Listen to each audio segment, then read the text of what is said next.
your name very quick. This meeting is being recorded by the host on the business. Got it. Okay. Paul G.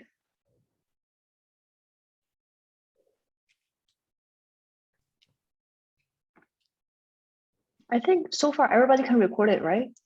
Does that work to everybody? I don't think I need to sign it one by one because It's not working for me yet. Okay, still need to sign one by one. It's working for me. Okay.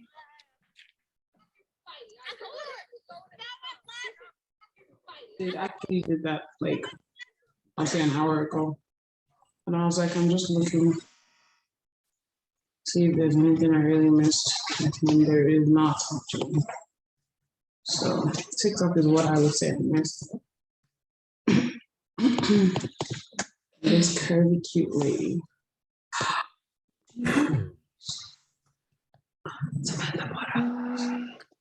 I already offered Christian, Baba, and then Joshua recording, and anybody else. Paul G, I'm sorry, I can't. Maybe you just have it connect to your audios, because on my side it doesn't have that options. Who else? Or Brittany. Oh, Brittany. Sorry, I as well, please. Brittany.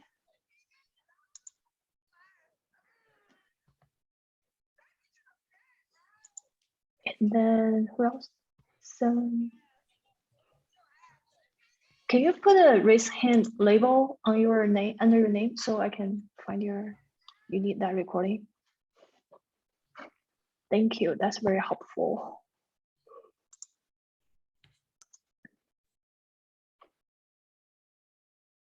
Yeah, who else needs recording?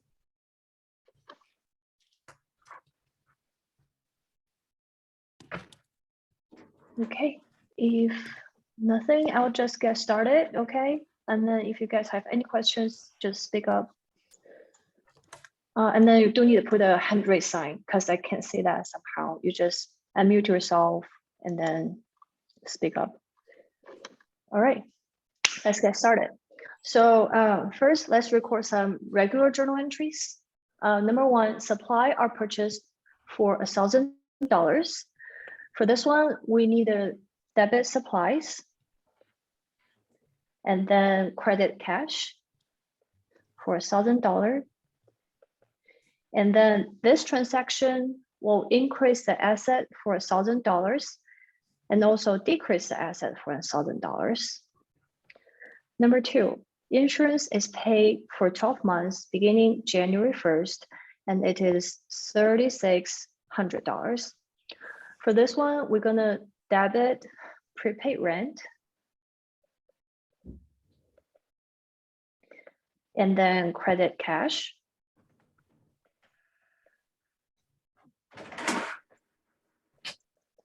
And then this journal entry is also a transaction within the asset, and then keep in mind prepaid asset is a prepaid rent is an asset account. It's not like expenses or other things.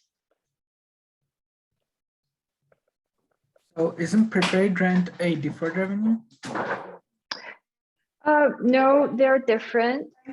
Prepaid rent is like kind of asset.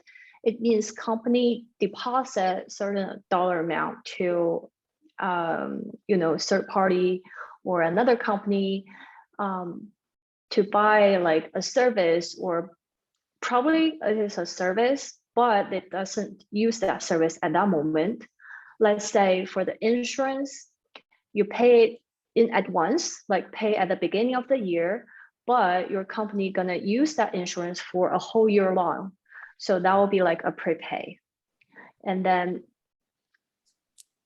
like prepay asset, a prepay rent or prepay insurance, they're similar things. You just pay at the very beginning of the period and then consume that benefit later on. And then you also need adjusting that journal entry later. But for number for- 2, is it It should- rent or is it insurance since it says insurance? Oh, it's insurance, my bad. I just put rent there. Okay. And then deferred revenue is a liabilities. We're gonna see it later on for deferred revenues. Okay. And then a sub question is how much is insurance expense per month? So the 3,600 is for 12 months. You just divide it by 12, and then you'll get $300. That will be monthly insurance payment. And then we're gonna use it later on. Use this dollar amount later on. Okay, number 3, rent is paid for 3 months beginning in January, and dollar amount is $3,000. This one, pretty similar to previous questions. We debit prepaid rent and then credit cash for $3,000. And then it also a transaction within the asset. So prepaid rent increase the asset for 3,000, and then cash outflow decrease the asset for $3,000. Then how much is the rent expense per month? We still need to use 3,000 divided by 12. You'll get, oh, sorry, it is for 3 months. So divided by 3, we got $1,000. So it is $1,000 per month. So shouldn't we Number 1,000 for 1 month because it's only January, right? And then he said it's for 3 months. So shouldn't we record just 1,000 instead of 3,000? no, it still be 3,000 because at this moment we're recording the company paying cash. So, like this moment company paying $3,000, and then we record it at prepaid rent and then cash credit. And then later on, you will see in the adjusting entries at the end of January, because company already consumed the rent benefit for a month, and then they're gonna record a adjusting journal entry like debit rent expense, credit prepaid rent for $1,000. Okay, does that make sense? All right. Okay, and then 4, 2 employees are hired. Each employee will be paid $1,500 per month. So at this moment, there's no journal entry needed because the employee are just hired. They're not work for the company. And then company does not pay them in at once. So there's no journal entry needed at this moment.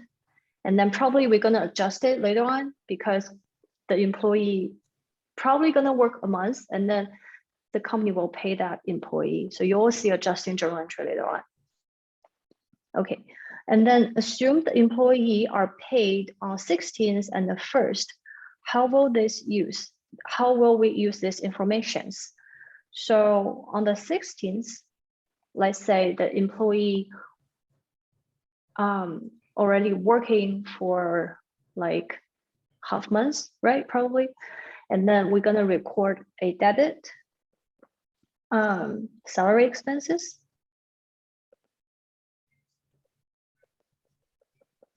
And then credit for cash because they're already paid. So credit cash, and then similar things on the February 1st. Also, hold on. It will be paid and then first. Yeah, probably debit salary expense and credit cash as well. And then beware the dollar amount, since they're only working for half months, we're gonna use 1,500 divided by 2, so 750. All right, number 5. FFD borrowed $10,000 from First State Bank at 6% annual interest rate. So when they borrowed money, we're gonna debit cash because company get more cash on hand, debit cash, and then credit account payable. And then account payable is a liability.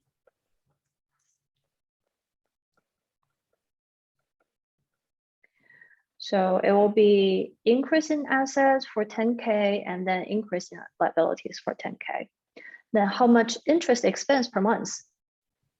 Here's the formula when we calculate interest expenses. We use principal times the interest rate times the time period. For this transactions, we're gonna use 10K times 6%, and then times, it is 1 month over 12 months. So 1/12, that will be monthly interest expenses. And then based on my calculation, it should be $50. All right, let's move on.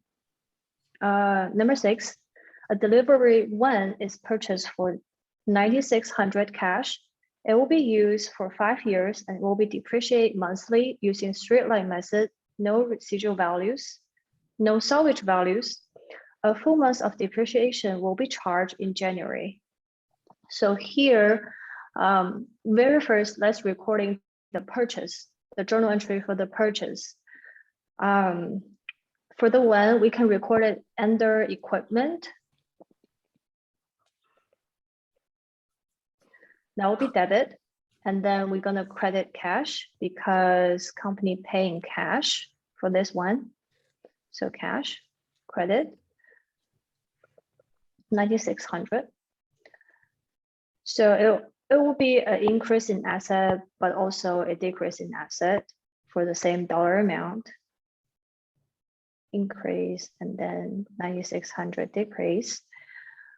What count do we use to record that one? So do we record use of this one? Okay, use of this one, which means we need to record depreciations. In other words, which account we're using for recording the depreciations. So it will be depreciation expense, debit, and also accumulated depreciation credit.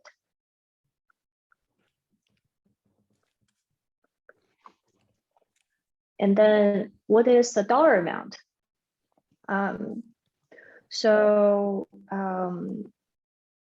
If you ask me the formula, I will say use the asset book value. So book value, subtract the salvage values, and then divide it by the time period. The time period can be year, can be months. It just depends on what question is asking for. So in our scenario, the book value is 9,600. There's no salvage value, so we subtract 0, divided by 5 years. But here they're asking for monthly rate. So we divide it by 5 years, but also divided by 12 to get a monthly payment, which is 160. All right. Sorry, can you go over that? Because I'm kind of confused how you're getting the 160. I would have thought it would have been 120 months. 120 months. Like I thought you would. How you get that number? I thought you would have done like 9,600. Divided by 5. Yeah, divided by 5 years, which also equals 120 months. Why? And Let's see. She basically converted 5 years into months, ma'am. Yeah, like if we divide it by 5, we can get a yearly rate, right? Mm-hmm. And then there will be 12 months per year. So that's why I divided another 12 to get the monthly rate.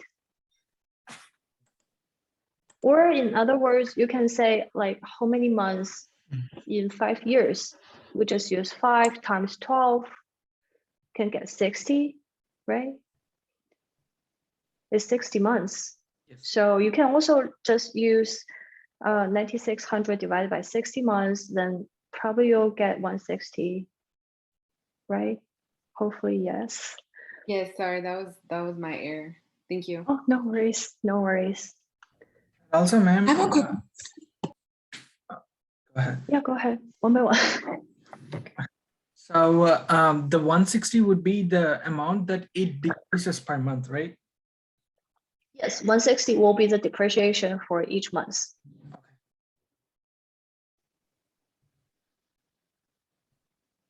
Any other questions? yeah, I just want to confirm. So the audio and your notes as well. You said you're going to send this out. Well, I can only send out note and then it will be uploaded on the Google Drive. You can check that link in the chat box. I just pasted there. But for the audio, I can't, but you can record it on yourself if you need it. Oh, I can I also, wanted to record it, but it said I have to request access yeah. then from the host. Yeah, let me give you that. Let me give you that permissions.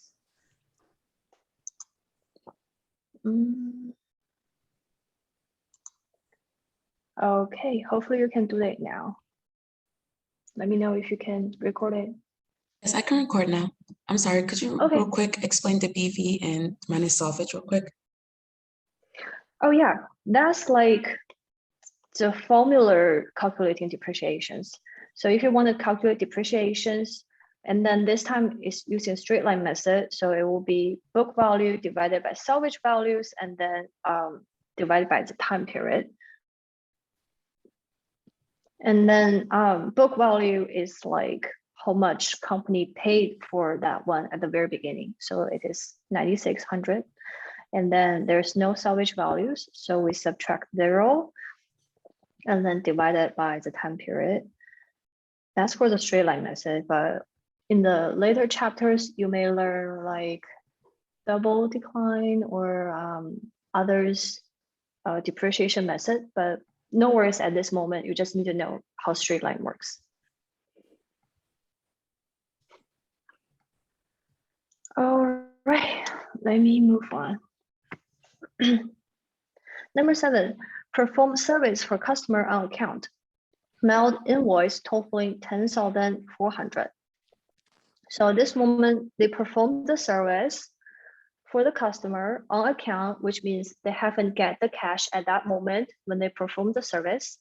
So the journal entry would be debit account receivable.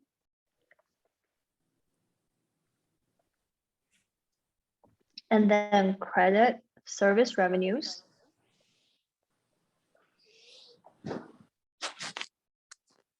The dollar amount will be 10,400. And then account receivable is an asset.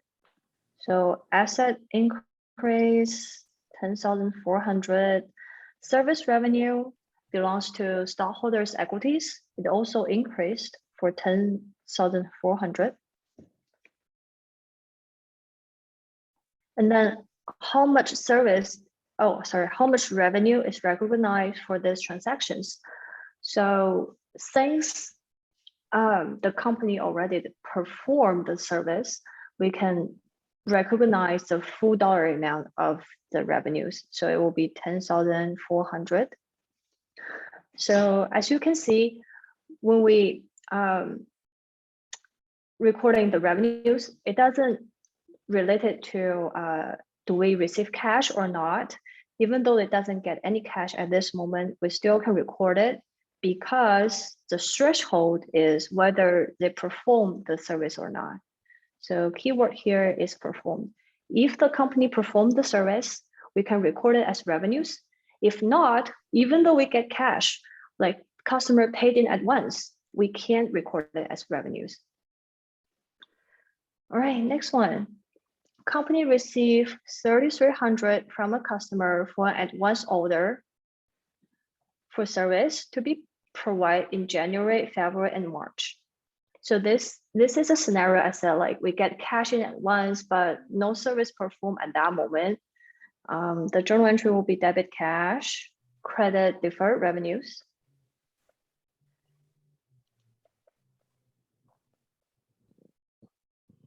And then we recorded full amount here.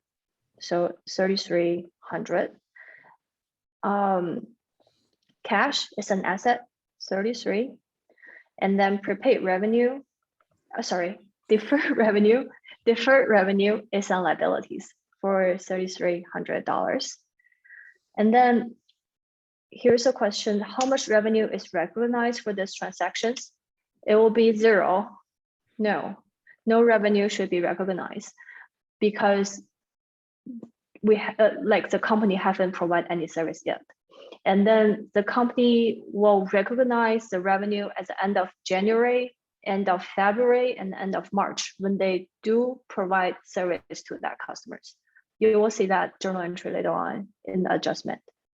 Real quick, the assets and the liabilities, they both increase?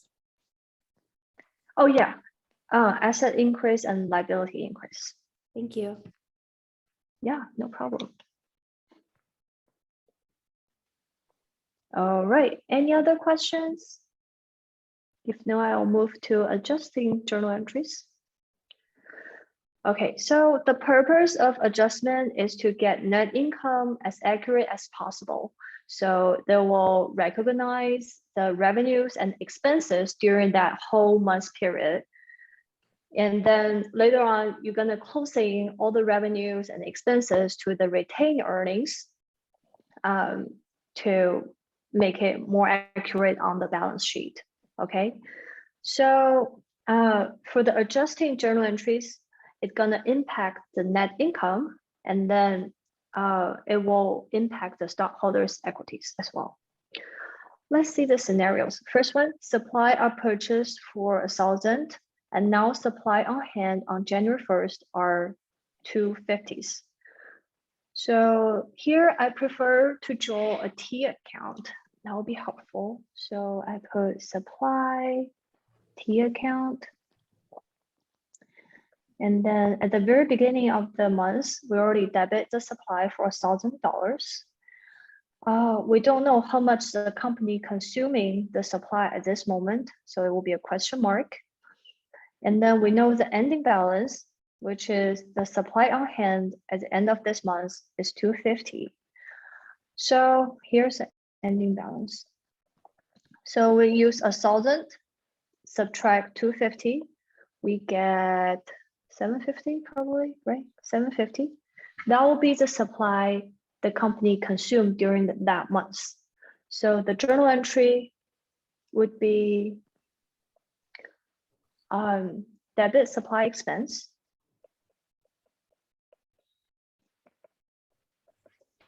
credit supply, Okay, I know what that was like.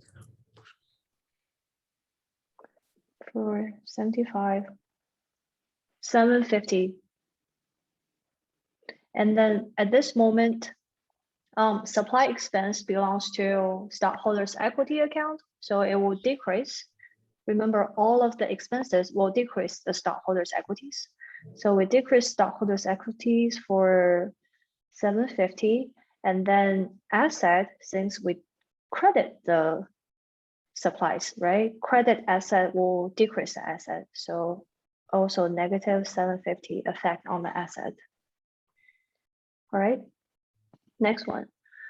Insurance was paid for 12 months beginning January. It is also related to the journal entry at the very top here. And then here at the beginning of the month, we're recording like we pay for the insurance for entirely 12 months. And then here when the adjusted, because the company consumed the benefit for a month, the journal entry would be insurance expense. Insurance expense debit, and then credit prepaid insurance.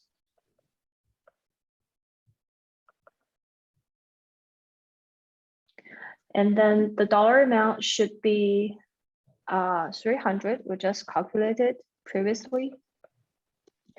At this time, it will be a decrease in stockholders' equities as well, because it is an expenses. And then since we credit that will be a decent asset for another $300. Next one, rent is paid for 3 months beginning in January. Very similar to the insurance, we're gonna debit rent expense, credit prepay rent for $1,000. That will be the monthly rate for the rent. So 3,000 divided by 3, we got monthly rent rate. And then this scenario will also decrease the stockholders' equities for $1,000, and then also decrease the asset for another $1,000. Okay, and then 2 employees are hired. Each employee will be paid $15,000 per month. The payment will be on February 1st. So beware, here's the payment is on February 1st, but now it is, we have to multiply by 2. Yes, we have to. I'll go over the calculation quick. Okay, so here, we're gonna pay the employee on February 1st, but here it is January 31st, which means we're not paying employee any cash yet. So it will be debit salary, I can't spell, salaries expense, debit, and credit salary payable.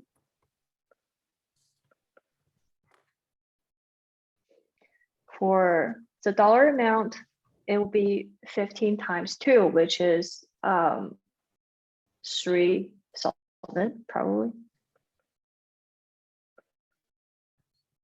All right. And then expenses will decrease the stockholders' equities for 3,000, and then salary payable will increase the liabilities for 3,000.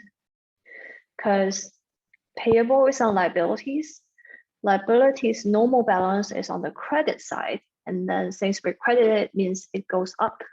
So it increased the liabilities for 3,000. And then actually this question's kind of a little bit confused to y'all, because if we go related to the upper part, where's the salaries? So here, assuming the employee are paid on 16th and then 1st, and then what will be the transaction, the journal entry at this moment? If I join timeline, it will be a little bit clear. So probably at the beginning of the month, January 1st, they're being hired. And on 16th, they get paid.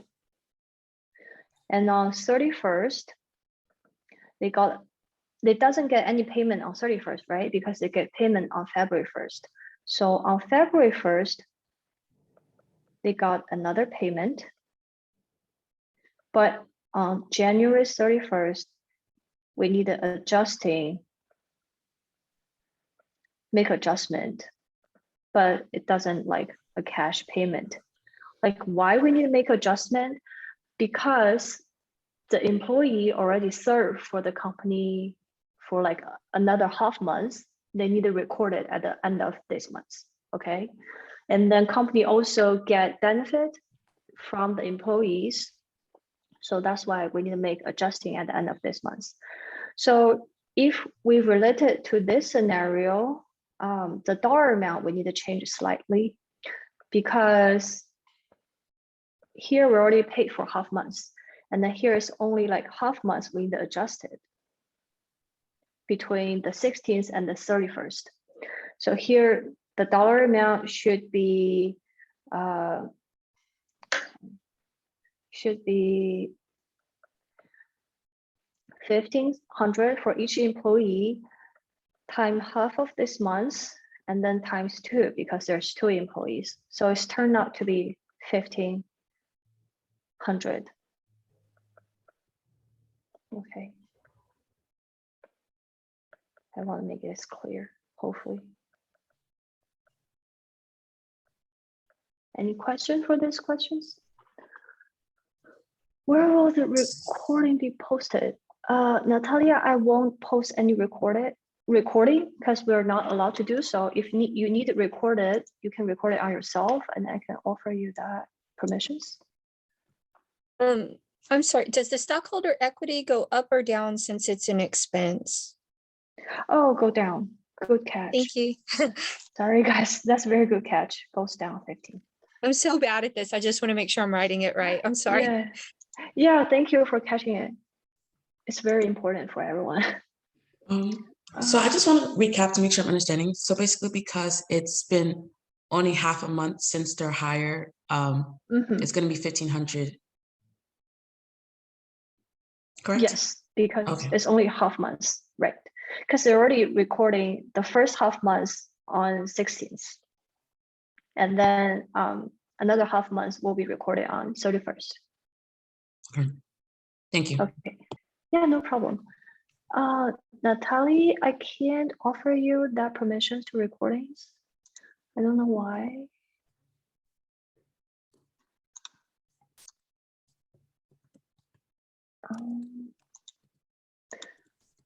Maybe you need to change some. Oh, thank you. May I also get the permissions? Yes. Sergio.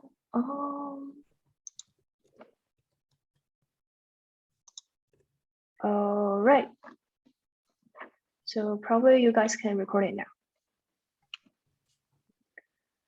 Let me know if you have any other questions. Okay, let's move on.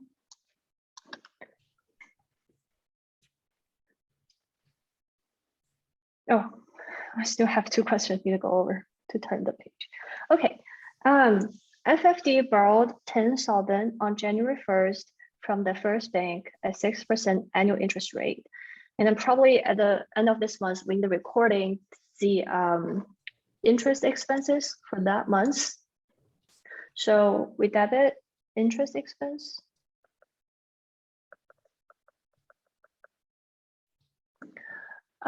Credit interest payable because they doesn't pay interest at this moment. They may pay semi-annually or pay annually for that interest. But here we need to record interest payable instead of cash. Okay, and then it will be a decrease in stockholders' equities for, let's say, how much? 10,000 times 6% times 1/12, which is 50.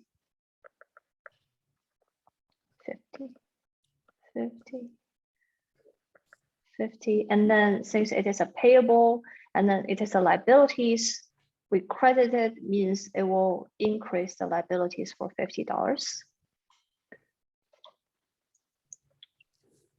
All right, next one, the delivery one. Okay, here we're recording the depreciations. So remember how we calculate depreciation once again? So 9,600, no salvage value, subtract 0, and then divide it by 5 years, 12 months each year. So it turns out to 160. Yeah, 160. So we debit depreciation expense, credit accumulated depreciations for 160.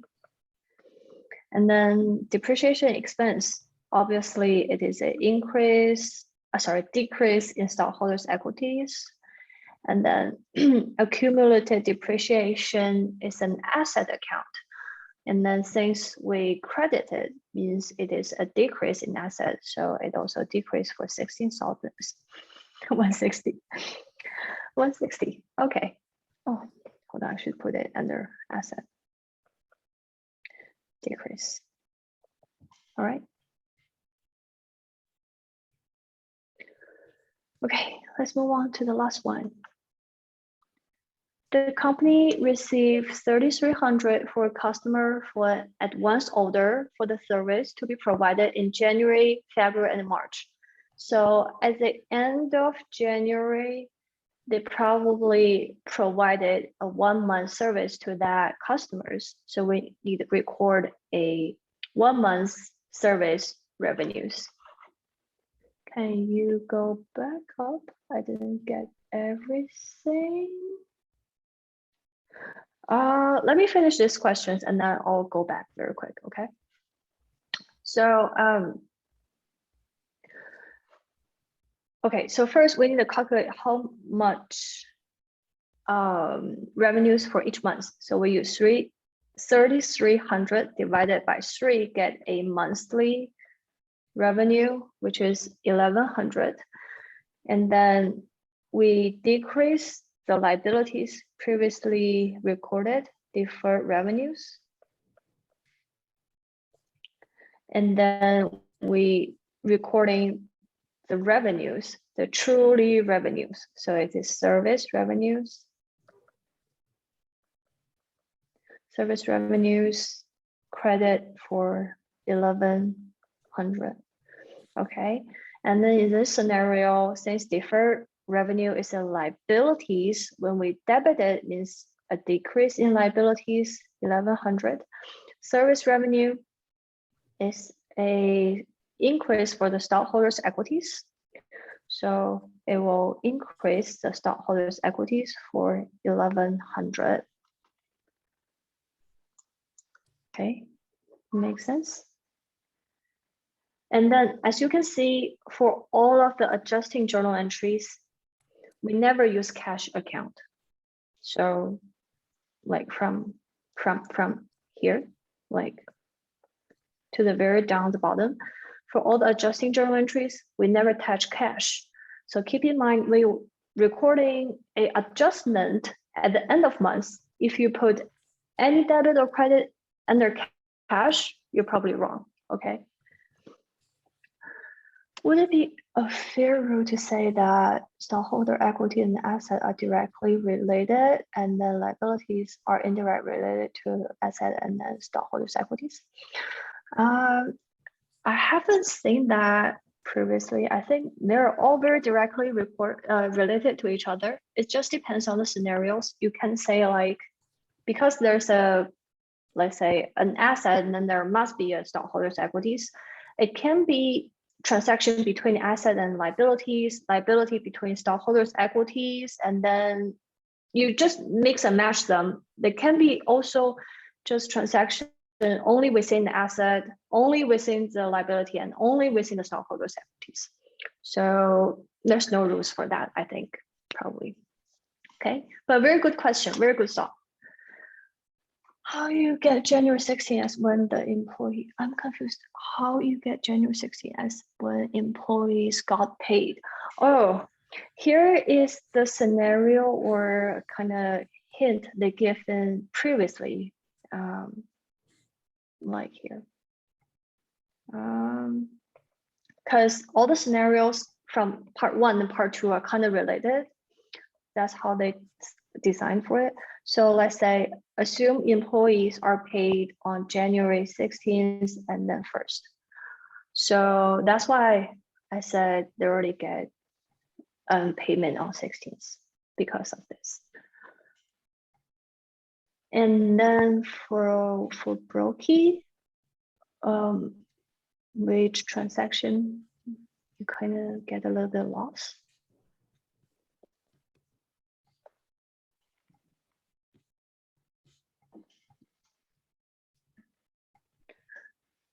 Go back up. No. I assume everybody's good. Okay, I just move on. So after re-recording the adjustment journal entries, don't forget we also have closing entries, and then the whole closing process. Let me show you very quick. It should be here, the closing process. So first thing I want to clarify, there's a temporary account and a permanent account. temporary account will be closing at the end of period. Probably it is like end of each year, but like in your homework, they just want to practice. So they said, oh, we're closing at the end of this month. So just end of the period, when they said we need a closing, you're just closing them. Closing means you're gonna flow all the expenses, revenue, dividends to retain earnings to make a zero balance, like a zero ending balance in revenue, dividends, and expenses. So ending balance will be zero. That means closings. So we need a closing all the temporary account at the end of each period, but we never, ever closing a permanent account, which all the asset liability account are permanent account. We never closing them. And then common stock retained earnings are permanent account. We never closing them, okay?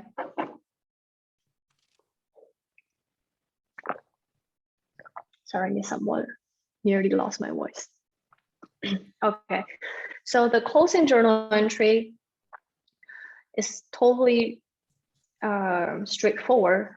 You just debit retained earnings and then credit all the expenses like rent expense, insurance expense, depreciation expense, and then cost of goods sold. Remember, like even though cost of goods sold doesn't have a exactly expense that word in that account, but it is an expenses. Okay, don't forget that. And then somebody just asking me like how you can figure out why it is like credit for the expenses. It's not debit expenses. Why? Because the normal balance of expenses, like when we're recording transaction daily, regularly, we just debit expenses. So the expenses will looks like this. We have a lot of debit account, and the end of each month, we need to closing it. So we add up all them together. That's why we're dying till street. And then credit on this side to make it a zero ending balance. So that's why we credit it. And then same rules for the revenues. We debit all the revenues and then credit it to the retained earnings. And then for the dividends, we debit the retained earnings and then credit the dividends. That's the closing journal entry if you want to record it separately. And then you can record a compound journal entry as well if you like. So just put them all together in one journal entries like this.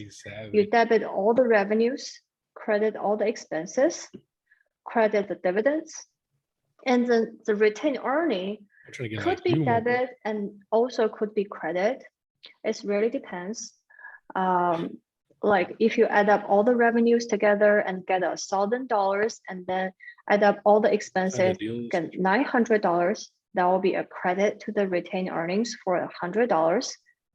So you just plug it, okay? Oh, thank you. Just please mute if you don't have questions. Exam review right now. We'll come back around. Let me do this. Mute all. How can I?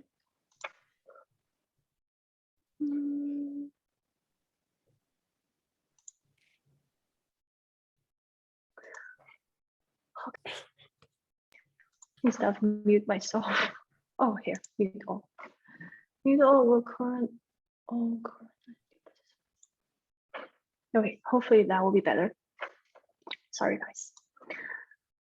All right, so I mean, for the retained earning, it could be debit, could be credit. It just depends how much dollar amount you get in the debit and how much you get in the credit. Just make it balanced at the very end, it will be good. You just plug this retained earning there, okay?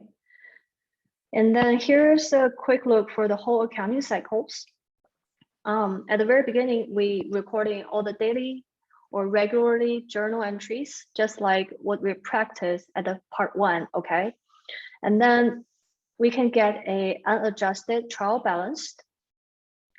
And then we make all the adjusting journal entries, which is end of each month, just like what we practice in part 2, like adjusting expenses, adjusting revenues. Okay, and then after that, we can get a adjusting trial balance. After that, during the closing time, we're closing all the journal entries like this closing process. And then we can get a post-closing trial balance. So after you get a post-closing trial balance, you will see you have some balance for the asset, liabilities, and the common stock. They all have some ending balance, but for the revenue, expense, and dividends, all this temporary account, you can only get 0 there because you're already closing them out. 0. After that, we can prepare income statement. After income statement, we can prepare statement of retained earnings, and then finally balance sheet. Okay, that's like a very quick look for the accounting process. All right, let's back to the practice. Chapter 5, hopefully you guys feel it easier. It's kind of like all the conceptual things.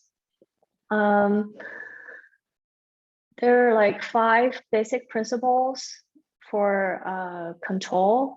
Like A is like establish responsibilities, B segregate duties, C restricted assets, and then D document procedure, E independently verified. And then we give you some scenarios, you can make some match. So here I highly recommend A, go back to homework. There's a lot of practice. B, refer to the exhibition 5.4 that's on your textbook. It gives you all the explanations and then offer you an example here. So personally, for established responsibilities, I feel like you just, if the question have like, they appoint an employee for certain tasks, that will be established responsibilities. Segregate duties will be like cash process. You can't like the cashier also deposit that dollar amount to the bank. So that will be separately, like one person receive the cash, one person document the cash, and then one person deposit to the bank. That's like separate the process. And restriction access is probably like there's a lock for the warehouse. You need a password, you need a badge, like fingerprint to access like certain software, or a locations, probably like there should be sort of restrictions. Yeah, it's like combination safe. Yes, I agree. And then document procedures, it means we need to keep record for each process. Like when we get merchandise in stock, we need a recording, like we need to get an invoice, and then we should print out receipt when we solding some items to the customers. So things like keep every process on the paper or in the software sort of things. Independently verify is like let somebody check each other's work. Probably like a supervisor will review all the transaction at the end of this month, or like the supervisor do the bank reconciliations. That probably like independently verified. Okay, I can't go very much for this kind of conceptual things. Just practice on your own, go to your homework, review that, and then I think probably you're good. Back to this practice, like number one office employee place all merchandise orders. It's like we appoint a certain employee for a certain task. That will be established responsibilities. 2, goods are received only by warehouse employees. So, well, I mean, here we have a word only, so that makes me feel like it's more like segregate duties. It's not like established responsibilities, because we can say like we establish A, B, C, D for A, B, C, D kind of works, but here is like only this person for warehouse to receiving that goods. So that will be segregate of duties. Number 3, the warehouse is locked and activate like electronic monitored. So like lock monitors, that points to restriction access. Number 4, merchandise order are recorded on purchase order form. So here keyword is order, and then they recorded on certain form. That will be kind of like document procedures. Number 5, receiving reports are completely to indicate good received, like reports for good received, that will be document procedures as well for D. Okay.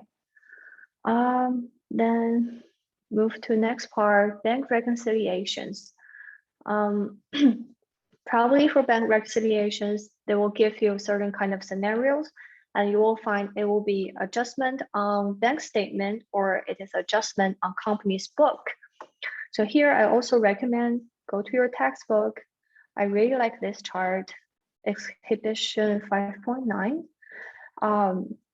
Here it shows like deposit in transit should only goes to the bank statement.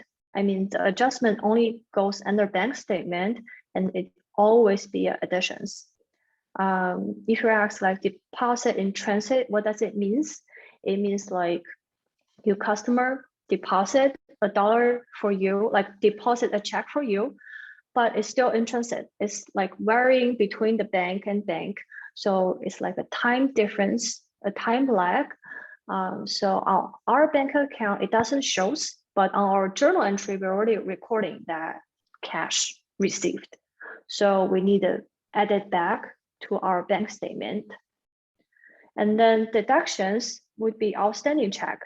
This like a contra different scenarios. It's like our companies send a check to our vendors, and then that check is still wiring between the bank. It doesn't show on our bank balance, but we're already recording on our company's book, like recording it on the journal entries. So this moment, probably our bank balance will be overstated. So that's why we need a deduction, decrease that dollar amount. So outstanding check and deposit in transit always go under bank statement, and then deposit in transit will always be a add up, and then outstanding check always decrease. Okay, then we can get a up-to-date ending cash balance. And here on company's book, additions would be interest received from the bank, because we won't recording that journal entry until we see the bank account. Oh, like bank give us some interest. So we need recording on our side. It will be additions. EFT is like electric fund transfer received from the customers. It means customer deposit money to the bank, but we haven't recorded at that moment. So EFT always be adjustment under company's book, and it always be additions. NSF, non-sufficient fund. It means like customer deposit us a check, but it is not sufficient. Probably they just overdraw it from their bank. So it's like void check. So we need to decrease that from our book. Okay, so NSF always a deductions. Bank service charge, that's probably makes sense, right? It's like kind of charge to our side. So we decreasing that. And then errors can be increased or can be decreased. It just depends on the scenarios. Errors can be here or can be additions. And then after all the reconciliations, you will see the balance ending here would be match. If they're matching, like 99%, you're good. You're complete this adjusting journal entries correctly. All right. And then back to our reviews, questions. We have very limited scenarios to say. So like outstanding check, we know it is only goes under our bank statement, and it always like a decrease. Bank service charge always goes to company's book, and then always it will be a decrease on our company's book. Deposit in transit always go under bank statement, always increase it. interest earned, it also will be a increase only at our company's book.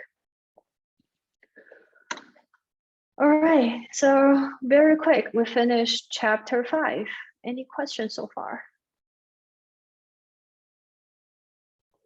All good, hopefully all good. Okay, well, I'll give everyone a 5 minutes break. So please come back at 4:09, okay, 4:09.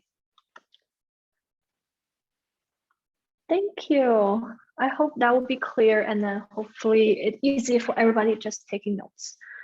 All right, I'll see you guys later. Have some water, have some food, okay?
Hello, welcome back, everyone. All right, hopefully everybody get some refresher, get some food, get more energy, and then we'll move on chapter 6, last chapter. Okay.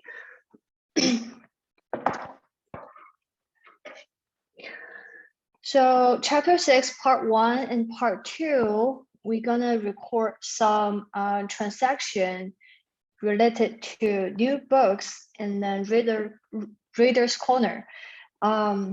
Here, new book is a wholesaler merchandise, and then the reader's corner is like retail merchandise.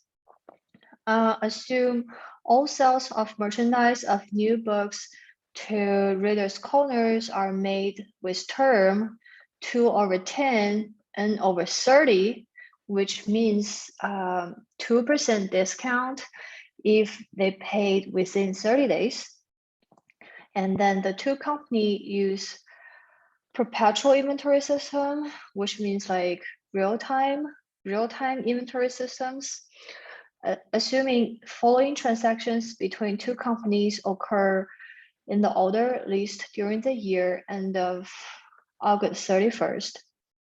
Okay. Transaction A, new books sold merchandise to Reader's Corner at a selling price 550,000. The merchandise had cost new books 415,000.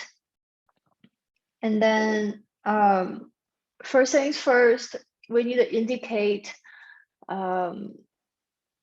the inventory balance of the Reader's Corner, which means the retailer, right? Reader's Corner, yes, the retailers.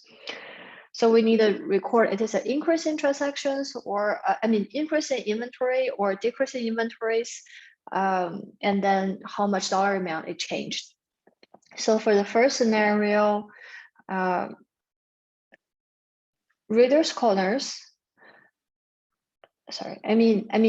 new books sold the merchandise to Reader's Corners at a selling price 550,000. So, which means the inventory price for the Reader's Corner will be 550,000. And then it will be an increase in the inventory because they're getting more books in their stocks. All right, hopefully that makes sense. And then number 2, 2 days later, Reader's Corner complained to New Books that some of the merchandise different from what Reader's Corner had ordered. New Books agrees to give allowance for 10,000 to Reader's Corners. So here's an allowance. It will decrease the inventory price of the Reader's Corners. So this moment, it will be a decrease for $10,000. And then just 3 days later, Reader's Corner paid New Books, which settled all amount owned. So this moment, like the retailer pay back to the wholesalers. And then remember, we have a sales term 2/10. So probably it is like a discount, right? And then we need to calculate that discount amount, which is at the very beginning, the inventory price, or this transactions is $550,000. They return like getting allowance for $10,000. So we subtracted, get a net balance, and then times 2%. Times 2%. So we can get, that will be the discount, okay? That will be the 2% sales discount.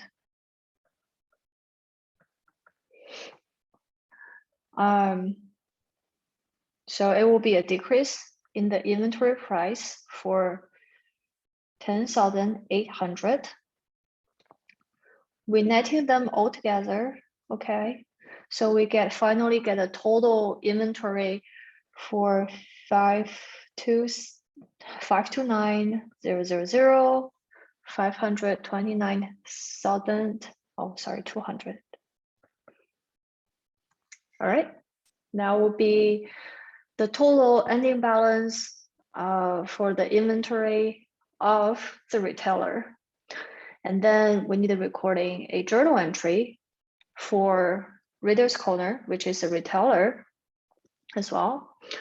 For the first scenario, when they purchase book from the wholesaler, new books, we debit the inventory, credit account payable, because at that moment, the Reader's Corner haven't paid any cash. They just pay on account. So we credit account payables for 550.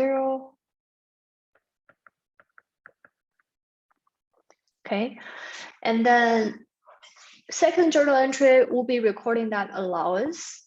So, you know, it is a decrease in the inventory. So we need to credit the inventories for sure. And then the liability of Reader's Corner also decreased because they no longer own that company $10,000. So here we debit account payable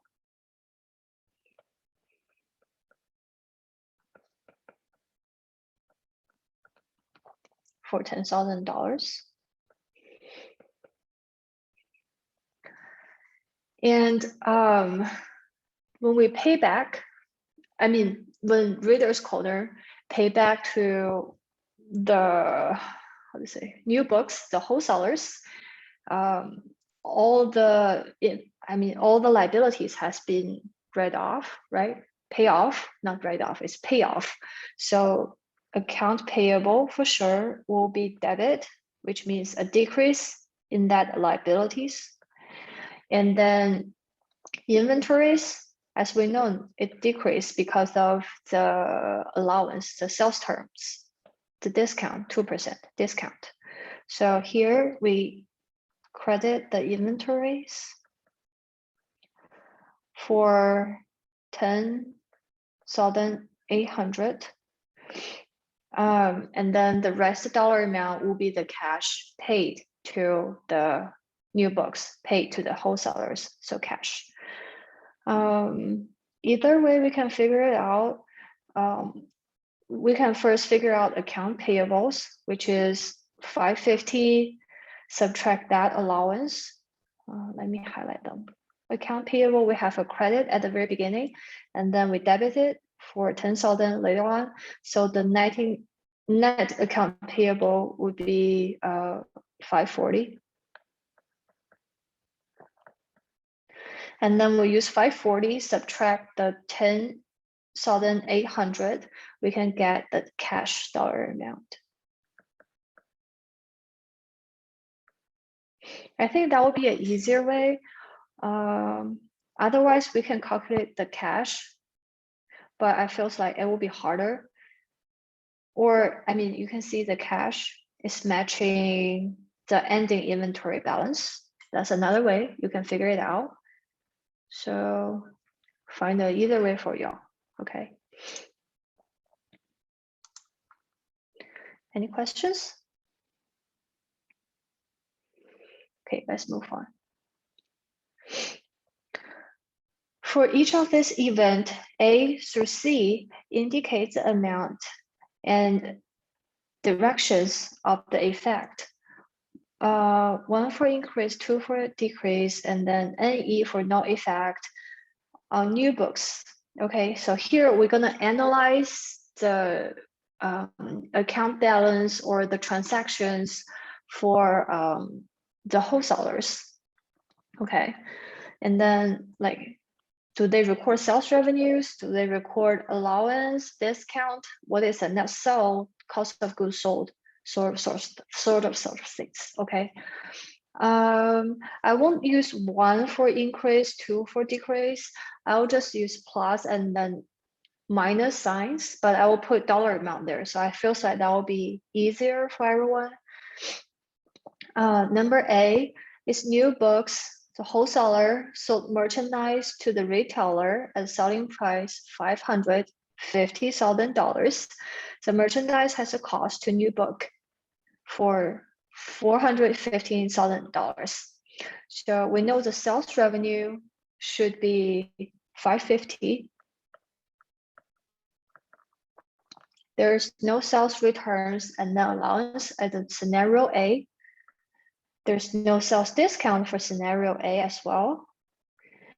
And the net sale would be exactly the sales revenue itself, 550,000. How we get net sale? Like, let's say like sales revenue is an A, sales return and allowance is a B, and then sales discount C. Net sale is D, like D equals A subtract B subtract C, okay? That's how we get net sale. And then cost of goods sold is here. Merchandise cost New Books $415,000. So cost of goods sold is this dollar amount. And then gross profit equals net sale subtract cost of goods sold. So we use 550 subtract 415, we can get 135 for gross profit. All right, so that's everything for scenario A. For scenario B, 2 days later, Reader's Corner complained to the New Books that some of the merchandise different from Reader's Corner had ordered. New Books agreed to give allowance for $10,000 to Reader's Corner. So this time it will be a allowance. We don't have sales revenue for scenario B, but for the allowance, it will be $10,000. We don't have any discount at this moment, but the net sale would decrease $10,000. So 0 subtract 10,000 subtract 0, we get 10,000 negative 10,000 for the net sale. Cost of goods sold, we doesn't have that at this moment because it is just allowance, which means they only giving some cash allowance for retailer that doesn't require retailer return that books to them. So there will be no adjustment for the cost of goods sold. But if the scenario is the wholesaler required the retailer send the book back, then we need to increase, we need to decrease the cost of goods sold because they get their books back to their inventories. So that's why it will be a decrease. And then the gross profit, since the net sale is a negative, we don't have any cost of goods sold, it still be a negative $10,000 for scenario B. And then for scenario C, just 3 days later, Reader's Corner paid New Books, which settled all amount owned. There's no sales revenue, there's no return and allowance, but we have a discount, which is we just calculated for 10,800. So it will be a 10,800 discount, and then the net sale would decrease 10,800 as well. No cost of goods sold at this moment, and then we also get a negative 10,800 gross profit. Okay, and then we need to prepare the journal entry for New Books, which is the wholesaler. So remember, when the company selling merchandise to customer or to another companies, we need to record 2 journal entries. One, we need to record either dollar we received or the pay on account. So either we need to record a cash or account receivable and the sales revenues that's related to the revenues. Another things we need to keep in mind is cost in their inventories. So we need to record cost of goods sold and inventories as well. So for scenario A, they sold books for $550 and the cost is $415. First is account receivable.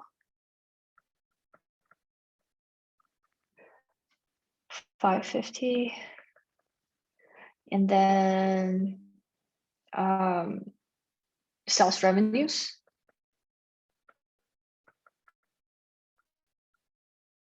For $550. And then we need to record cost of goods sold and the inventories. Cost of goods sold, we debit because cost of goods sold is like expenses, and then the expenses we usually debit it because it decreases the stockholders' equities. So debit cost of goods sold, credit inventories. Because company sold that book, which means the book has been removed from the inventories, the inventory decrease. That's why we credit inventories for $15. All right. And then for scenario B, they give allowance. So there's an account called sales allowance or sales returns and allowance. And then account receivable.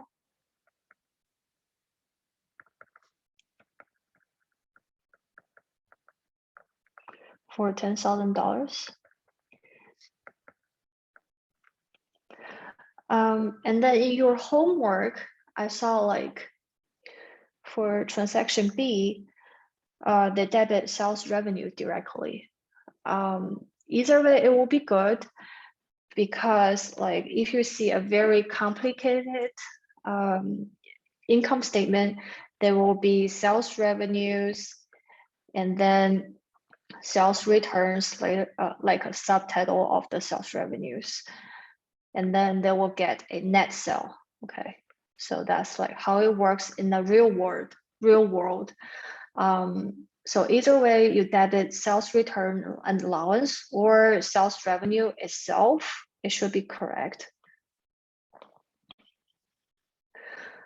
But here I just put sales returns and allowance to be more accuracy. And then we don't need to change inventory at this moment, but let's say if the company returning the book back to the wholesalers, we need to put a debit in inventories and then credit for cost of goods sold. Just like FYI, it's not recorded for this one, okay? If a return happened.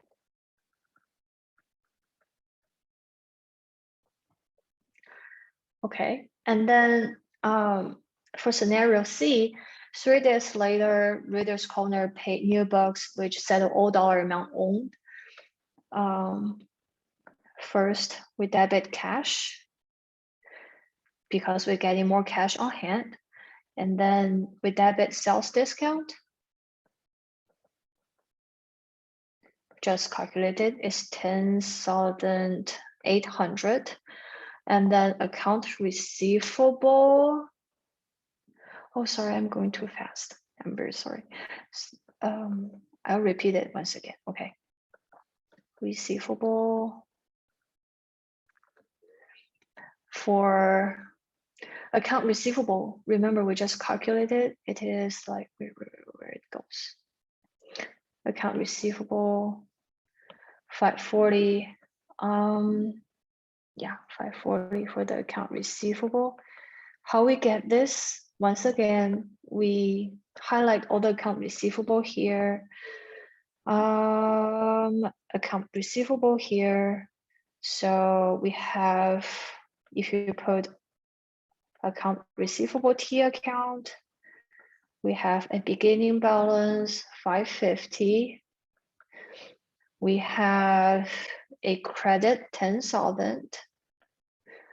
So the ending balance, which is the retailer owned to us, to the wholesalers, is 540. So that's why I put 540 here, how I get this dollar amount. And then you can use 540, subtract 10,800, get the cash dollar amount, 529, 200, 800, 800 or 200. 200, right? 200, I believe. Yeah, it's 2. Okay, thank you. All right, so that's like the journal entries. Let me repeat it once again. So whenever we're selling on items, keep in mind we need to A, record the sales revenue, B, adjust the inventories. So when they're selling on items, the sales price would be their sales revenues. So that's why I debit account receivable, because they're not getting cash, they're getting cash later on. It is on account. So account receivable debit. Sales revenues, that's like exactly how much they sold, 550. Sales revenues, 550. And then later on, we're recording the inventories. When we're selling items, we debit cost of goods sold. It's like expenses, even though it doesn't have exactly expenses in that account. So we debit expenses, cost of goods sold, credit inventories, because we already took that merchandise from the inventory and then shipped it to our customers. That's why we credit inventory to decrease inventories. And then the dollar amount should be whatever it cost. So keep in mind, if you see like it cost this company, blah, blah, blah, that dollar amount will be goes to cost of goods sold and then inventories. And then for B, in these scenarios, we don't need to adjust the inventories because it's just like allowance. It means you don't need to pay me that dollar amount, but you still keep that books on your hand. There's no changes or adjustment. It's cost of goods sold and inventory part of journal entry A. Yes, they are part of journal entry A. So it's kind of tricky questions, like if your professor let you recording like open-end questions, just like this. Keep in mind, always recording account receivable, sales revenues together, and then recording cost of goods sold, inventory together. Even though they doesn't put a hint, there's a 2 journal entry you need to record it, but you have to, okay? You need to record 2 journal entries that's together within journal entry A. And then back to the B, this scenario is like, we give you allowance, you don't need to pay that dollar amount back to us anymore, but you still keep that books as well. So that will be sales return and allowance. You can either debit sales return allowance or sales revenues, because our goal is to decrease the sales revenues. Either way would be good, but I suggest follow your homework or follow how it shows on your textbook. Double check that. And then credit account, sorry, I don't want to erase everything. Okay, and then we credit account receivables because we no longer expected our customer pay $10,000 back to us. So we decrease the account receivables. We credit it for this dollar amount. So that's all for these scenarios. But let's say if they said, okay, customer, I give you $10,000 allowance. I shouldn't say that's like allowance. I give you 10,000 for return, but you have to give that book back to me. And then that scenario, you will also debit inventories because the wholesaler getting more books back to their stock, and then decrease the cost of goods sold because previously we're recording like more expenses, but now we should decrease that to make it more accurately. And then usually it will tell, the question will told you like the return would cost like $900, sorry, $90, $100. Probably it will less than 10,000, probably $9,000 for return, because that's like the inventory cost. But no worry for this question, it's like allowance. And then finally, 3 days later, the retailer pays to the wholesaler all the dollar amount they own. And then remember, there has the sales terms, 2/10 and over 30, which means if you paid full dollar amount within 30 days, we can get 2% discount. So here they paid within 30 days, right? They just paid in 3 days. So it means these scenarios, then there should be a 2% discount applied. And then how we find this 10,800? We find, yeah, we use account receivable net times 2% to get this dollar amount, 1080s. That's 2% off. And then you use the account receivable, subtract the discount, we can get the cash. Account receivable, subtract the sales discount, then you get the cash. And then I feel it's helpful if we just do the analyze at the very top, like how it increase and decrease within the inventories.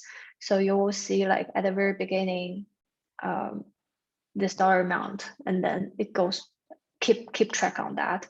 So you'll know which dollar amount should be applied under which account. Hopefully that makes sense. I know it's kind of tricky questions. What kind of account is sales discount considered as? Oh, very good questions. Sales discount will decrease the sales revenues. It is under stockholders' equities. It's a stockholder equity account.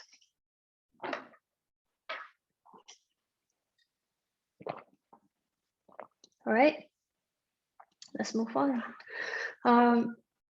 Here is nothing we needed. That's for chapter 7. That's for chapter 7. No worries. And then I'd like go something further. If you're from Professor Bello's class, probably all the items I go about are exactly she gives to you. So you'll also saw her recordings, her explanations on your Blackboard. But I think this part she doesn't cover, but we can go over that very quick. Number 1, HEB sold 1,000 gallons of ice cream at a cost of $3 a half gallon and sell 500 gallons for $5 a half gallons. Selling general administrative expenses are 0.5 per half gallons. I hate these questions. They give you like half gallons and then asking you like, what is the whole gallons price? So here, kind of a little bit tricky, but no worries. Let's say first we calculate the revenues. Okay, so there's like the cost is $3, but the selling price is $5, right? We use $5 selling price times how many gallons they sold, 500 gallons. But remember, here is only for 5 gallons. For half gallons price. So we need the times 2, right? To get a whole gallons price. So here we get 5,000 for the sales revenues. And then we calculated cost of goods sold. Cost of goods sold is like $3 for half gallons, and then still like 500 gallons sold. So $3 times 500 times 2, we got the cost of goods sold is 3,000. And then here they're asking for gross profit. We don't need to calculate the administrative expense at this moment because the gross profit equals sales revenue subtract cost of goods sold. The administrative expense will go later on. It doesn't closely related to that sale. Okay, so the gross profit will be 5,000 subtract 3,000, we can get 2,000. And then what is the gross profit percentage? Can anyone record that formula? So for the gross profit percentage, we use revenues subtract cost of goods sold divided by revenues. So here is 5,000 subtract 3,000 divided by 5,000. We can get 40%. And then they're asking, what is HEB's ending inventories? So we know there's like total 1,000 gallons. They sold 500, right? So there's still 500 gallons in stock. 1,000 subtract 500, still have 500 in stock. And then things, remember inventory, when we calculate inventory price, we apply cost rate for that. So it will be $3 times 2, because $3 is for half gallons.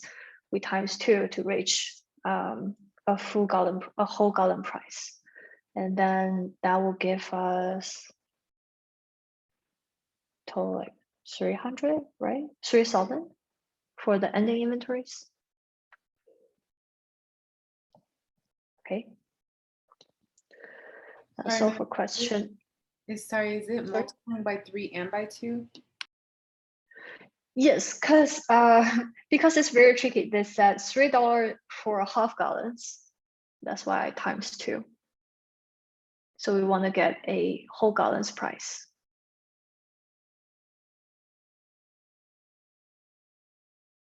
All right. Number 2, Ava Electronics has a cost of goods sold 26,000 if purchase were 17,000 and ending inventory was 5,000. What is the beginning inventory? But didn't we sell 5,000 gallons? Oh yes, Philip, we do sell 500 gallons. Here's asking for ending inventories. We have like 1,000 to get in the stock at the very beginning, and then sold 500. So that's why 500 is still left. Hopefully that makes sense. And half gallon times 2. Yes.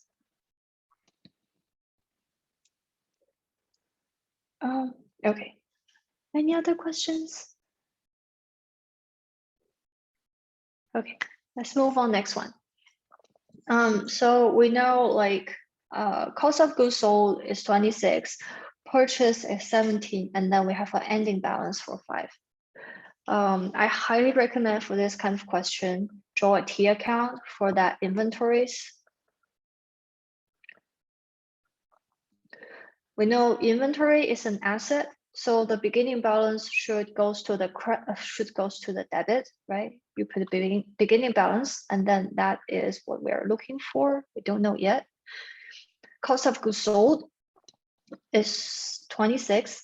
So remember the journal entry, we debit inventory, credit cost of goods sold. Sorry, we debit cost of goods sold, credit inventory when we're selling items. So DR inventory. No, hold on. I'm so lost. DR cost of goods sold, credit inventories, because inventory decreased when we sold it out, right? So here means we need to credit 26 on the inventory side. And then if we purchase 17,000, it means we're getting more inventory to our stock. So that will be a purchase. Goes to the debit, 17,000. And then we have an ending balance, 5,000. It should be positive. Otherwise, you can say it is an ending inventory, and then it is a negative. We can have negative inventory in stock, right? So 5,000 also goes to the debit side. And then we net them up together to find the beginning balance. So I use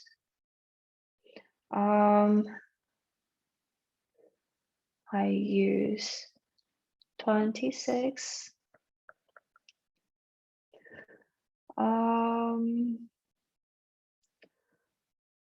plus 5K, subtract 17K to get 14K, right? Let me do that very quick. Yes, get 14K as the beginning balance.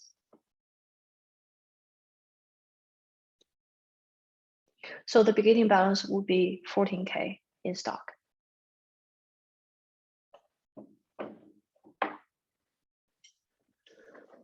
Any questions?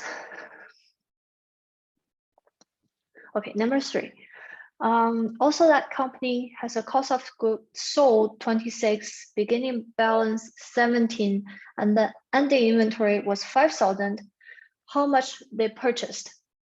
Still, I recommend drawing a T account, inventories. We have cost of goods sold 26. So 26 goes to the credit. Beginning balance 17. So 17 goes to the debit side. We don't know how much they purchase. Put a question mark here, but we know the ending inventory is 5,000, right? So how much purchase should be 26 plus 5,000 subtract 17,000, we can get 14K is the purchase. All right. If you don't like that T account, another way, you just remember this formula: beginning balance plus purchase subtract sold, which is cost of goods sold, equals ending balance.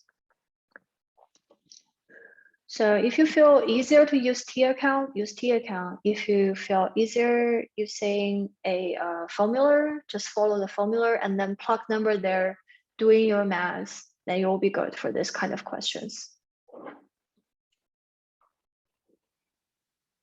All right. Okay, I think that's all questions I need to go over with you all. Let me double check. We also go over this closing process, chapter 5. Yeah, and then here I put some formulas like net sale equals sales revenue, subtract sales discount, subtract sales return and allowance, you'll get net sale. And then how we calculate gross profit is net sale, subtract cost of goods sold. And then gross profit margin is net sales, subtract cost of goods sold divided by net sale. Okay, so here's our formulas. You also can find on your textbook. Yeah, I think that's it. Oh yeah, that's like some previous year bootcamp quiz questions. Are you guys interested in this? Or we can just stop by here and then we do some Q&A.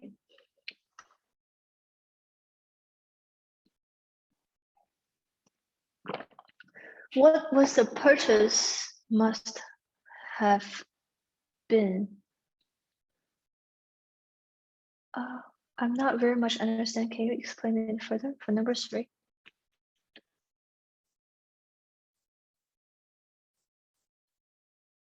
You mean here?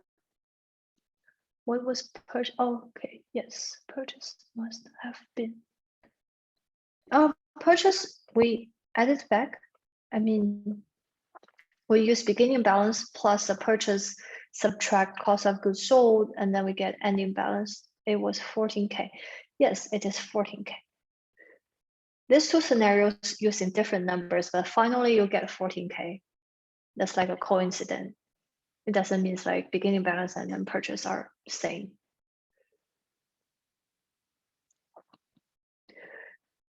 And then I'll upload my note and then solutions on the Google Drive. Let me put it here once again. If you don't have the link, save that, please.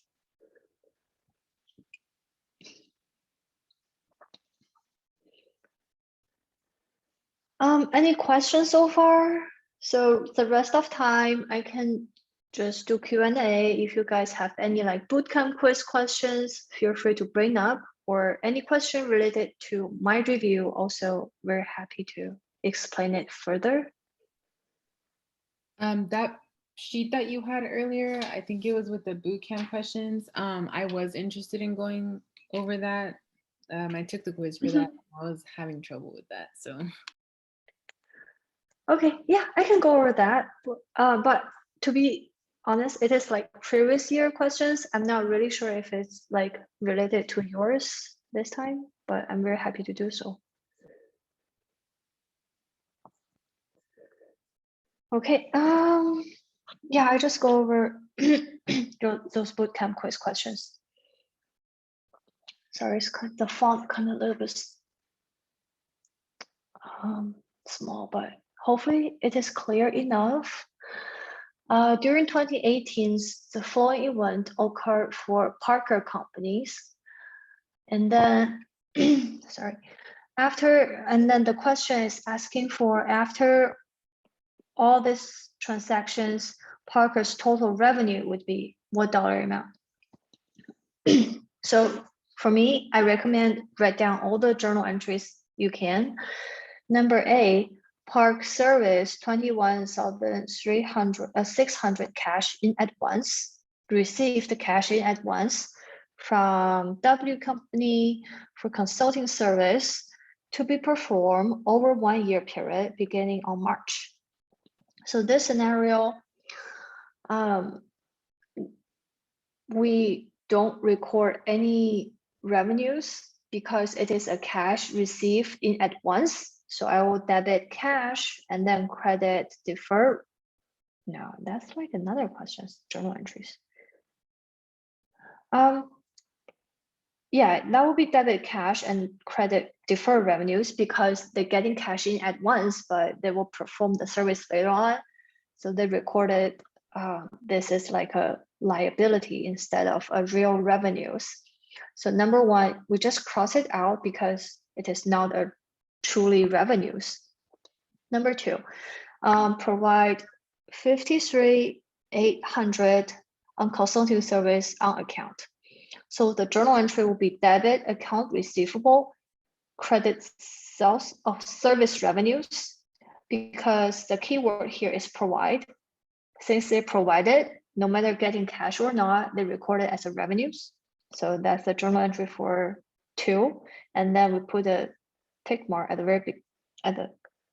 very beginning because it is a revenue, we should record it. Number 3, collected certain dollar cash from the customer in partial settlement of an account receivable. So it is like collecting cash from account receivables, which means company billing that customer like 1 month ago, and then this time customer bring cash and say, hey, I'm gonna pay you back. So it will be debit cash, credit account receivables, nothing related to the revenues. Okay, so we cross it out, nothing related to the revenues. Number 4, Park recognize a portion of the unearned revenues in earning during the accounting period. And then probably like during the accounting period means December 31st. I'm very sorry, it is not clear enough. So you need to kind of guess like, what is the accounting period? And so usually it is December 31st. And then it's kind of related to the number 1 scenario, which means the receiving dollar amount in at once. And then they said they will perform over 1 year period beginning March 1st. So I draw a timeline. March 1st, they get in cash, providing service for the other 10 months until December 31st. So I debit deferred revenues, and then recognize as sales revenues, and the dollar amount should be 21,600 cash received in advance, and then it is for whole years, so that's why I divided by 12, and then they realize within 10 months, so times 10, so 10 over 12. Then I realize the sales revenue should be 18,000. And then after we're recording all the journal entries, let's say we have 1 credit in sales revenues, and then another one also credit in sales revenues. Adding these 2 together, we can get the total sales revenues recognized during these 4 transactions.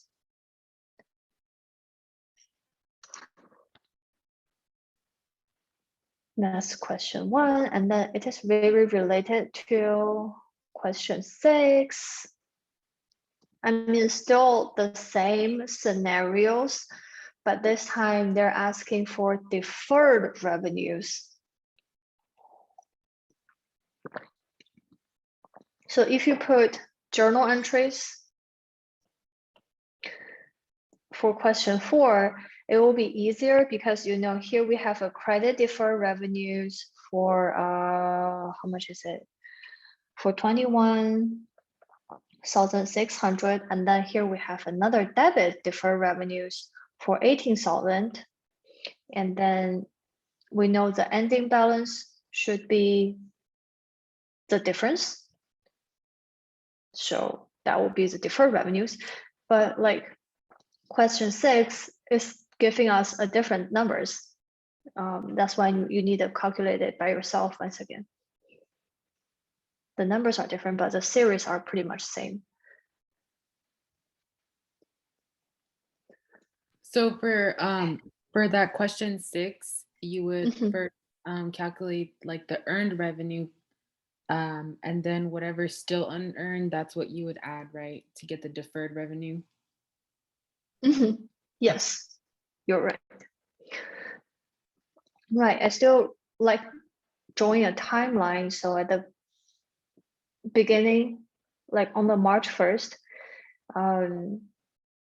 they get in cash, and then they record it at like deferred revenues, like defer. And then during that period, like to December 31st, finally some of the deferred revenue decreased, and then the sales revenue increased. Okay, you just take off that kind of liabilities because they already performed service for 10 months, and then it turns to a real sales revenues. So that's how it works. And then do you have strategies to help us be quicker and better at this when we are taking them? Because it takes me forever. Never. Oh, I got you. I have exactly same questions, same problems when I was in that course. I truly feel how hard a bootcamp quiz could be. I would say I can only make 3 over 5 when I was a student in that course. So relax, it's truly hard. And then I usually just like read through the first line very quick and then read the last line here, like what the question is asking for. So here they're asking for revenues. If I'm working on these questions, I read scenario number 1 and I figure out, oh, it's nothing related to the revenue. I just cross it out. I even don't do any calculations for that. And for 2, I figure out, oh, it's the revenue and then write it down. Number 3, collecting cash from customers. I don't even write down that journal entry. I just said, okay, it doesn't relate to the revenue, cross it out. And then 4, it is something related to the revenues, and then see if I have any clues or hints we can find from here. Let's see, then do a quick calculations, add them together. That's my, I can tell it's a trick. It's just how I solve it. It's not very much quick. And then, does any of you have any better idea? I'd love to know that. That's a very good question.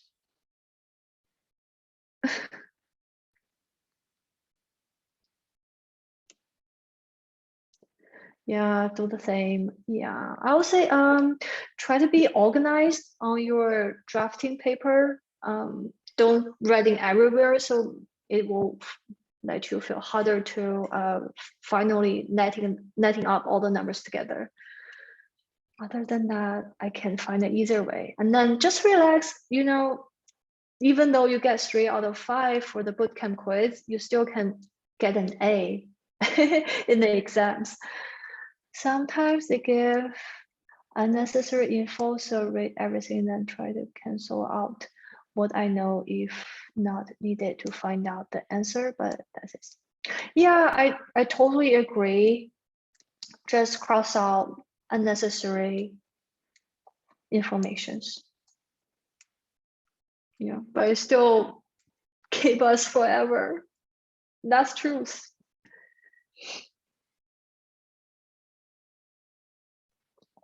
And then we have to remember all the conceptual things very clearly in mind. You know, when you see the question, you know, oh, deferred revenue is not a revenue. You can say, oh, it's a deferred revenue, a revenue, and then probably it will take you a very long time. And then we sometimes, you know, and then I figure out like if your professor offer you like multiple attempts for that quiz, and then it allows you to, how to say, review what you already did. I would say practice that again, because all those questions are pretty much similar. So I just practice what I already done and then be familiar with what they're asking for. That will be easier. I mean, if you're not really cheating, I don't think proctorial would catch you. I mean, when I was student, the proctorial filmed me, and then I still need to write down all the things. I still looking up and down using my calculators, and then everything works pretty good. I don't feel any issues there, so don't freak out. Our professor doesn't allow that. Oh, what? Oh no.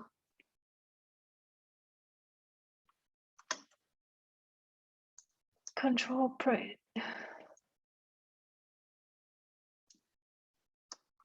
Oh no, I'm so sorry. If it doesn't let you write down anything.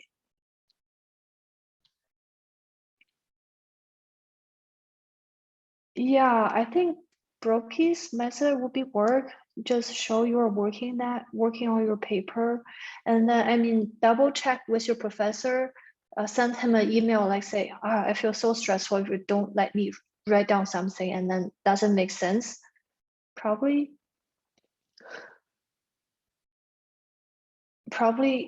the professor will understand. Try to argue for yourself.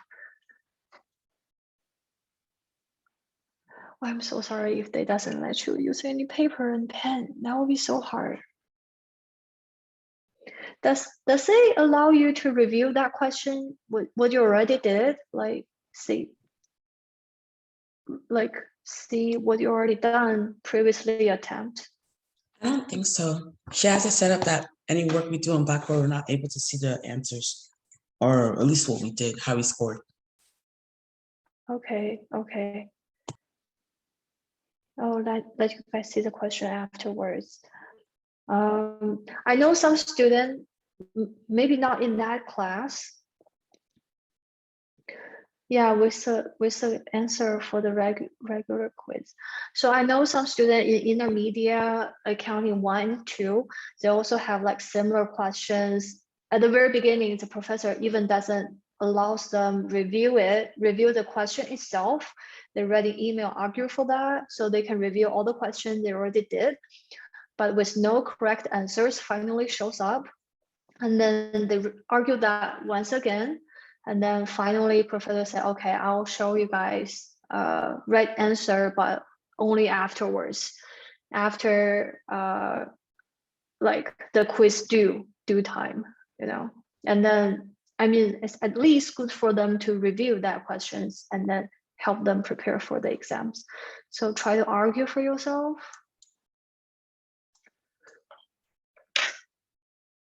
All right.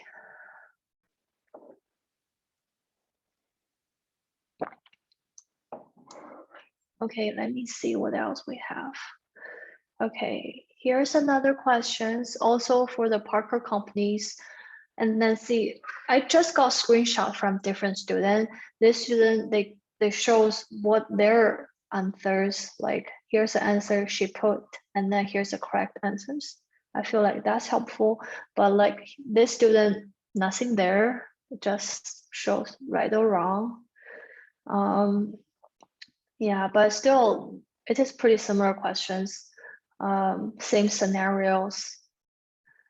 And then still asking total revenues, just skip that. This one might be a little bit tricky. I love to go over this one. So during 2018, the following event occurred for this company. So company provide services to its client, but no cash has been collected.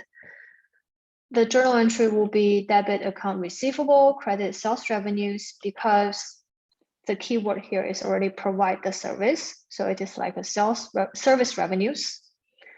Number 2, the company collected dollar blah blah blah cash from the customers in partial settlement of its account receivables. So that will be cash debit and then credit account receivables. It's a transaction within the asset. Number 3, company paid the insurance cash for teaching. Oh, sorry. Pays the instructors, not the insurance. What's wrong with me? Okay, pays the instructors for cash for teaching training courses. So it will be debit salary expenses because the employee already works for that long while, and then company get benefits from the employee. That's why we recognize the expenses. And then they already paid cash, so we credit cash for this dollar amount. Number 4, the company paid certain dollar amount for the supplies. Half of supply was used in 2018. So here there's two journal entries in total. Number 1, we debit the supply purchase, which is debit supply, credit cash, to recording company buying supplies. And then second journal entry, we record company consuming that supplies, used up that supplies. So debit supply expenses, credit supplies. So this time it is half of the total supply, which is I use 1/2 times the total supply amount. I get 1825 for the dollar amount. So there will be 2 journal entry for one scenario. It could happen in your exam. Just keep in mind. Do you missing any journal entries? Just keep in mind. And then number 5, they paid dividends. So debit dividends, credit cash. This question is asking for what is the total changes in stockholders' equity account. So we need to figure out which account belongs to stockholders' equities. Account receivable is an asset. Service revenue is stockholders' equities. And then revenues increase the stockholders' equities. Or in other way, you can say because it is a credit for the stockholders' equities, it is an increase. Cash, asset, account receivable, asset, salary and wages expenses, that will be stockholders' equities. And then since we debited, it means a decrease. Cash, asset, and then supply or asset. Keep in mind, supplies is asset, but supply expenses will be a stockholder equity account, and it decreases stockholders' equities. And then dividends belongs to stockholders' equities. Since we debited, it means a decrease. So finally, it will be 35,000 increase, and then all the expenses and dividends will decrease the stockholders' equities. You finally get a dollar amount here. That will be the total changes in stockholders' equities at the very end. Next questions. Kevin company started year 2 with 500 balance in its cash account, a 500 balance in supply account, a 1,000 balance in common stock. During year 2, company experienced the following event. A, paid $220 cash to purchase supply. 2, physical account revolved 204 of supplies on hand at the end of year 2. Based on the information, the amount of supply expenses reported on year 2 income statement should be what? So for number 1, paid $220 cash to purchase that supply. So we debit supply, credit cash. That will be the journal entries. And then I pull a supplies T account. The beginning balance, they already told us they have 500 balance in supplies. So I put 500 for beginning balance. And then the scenario 1 gave us a supply increase 220. So I put 220 on the debit side. We don't know how much we consumed, so question mark here. We know the ending balance is here. Supply on hand, which means the ending balance, 204. That will be the ending balance 204. And then usually we need to figure out how much they consumed. So I use 500 plus 220, subtract 204, the ending balance, get the 516. That's the supply we consumed. Or always we can use a a formula to remember that. Beginning balance plus purchase, subtract expenses, get ending balance. Just plug in number here and there. All right, what else we have? I think that's the last one I have. We are very close. Okay. So this question is asking for how much revenues for the year 1. And then they give us, they earn the revenues on account. And then another cash revenues for that transactions. Can you go back to the previous question after this? Yes, sure, I can, definitely. Yeah, where I am. Okay, so first they have earned 12,000 of revenues on account, another 7,000 cash revenues. So they're already earned, which means we can recognize these revenues. And then cash collections of receivables amount of this dollar amount. That will be a transaction within the asset, right? Remember that we debit cash, credit account receivable. So nothing related to the revenues. And then year one, they collecting. Oh, okay, that's year one. Okay, based on the information with a reminder being collected in year two. Okay, I'm missing this part.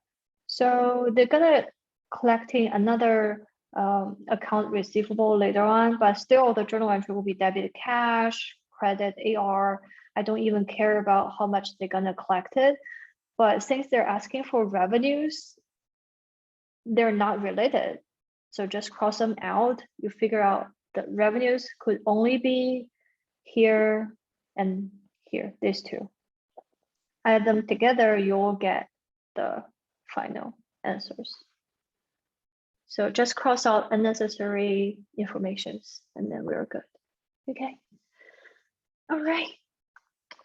Okay, that's all the questions I have. Yeah, nothing else. Here's just some screenshot from textbook. I don't want to double mention that again. Okay, let's back to this questions.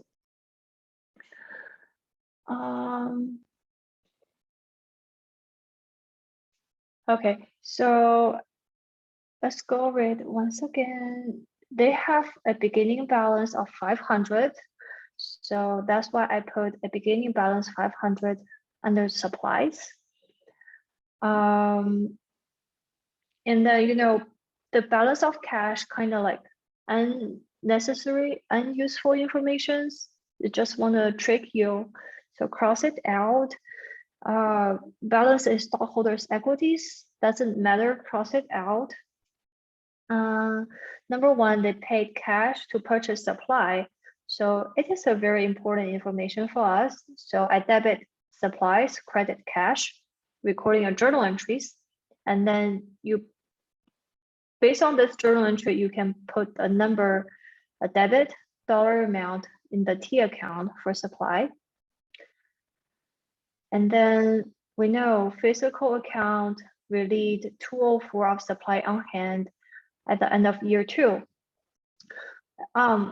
Supply on hand at the end of year two, if I translate it, it will be the ending balance of supply.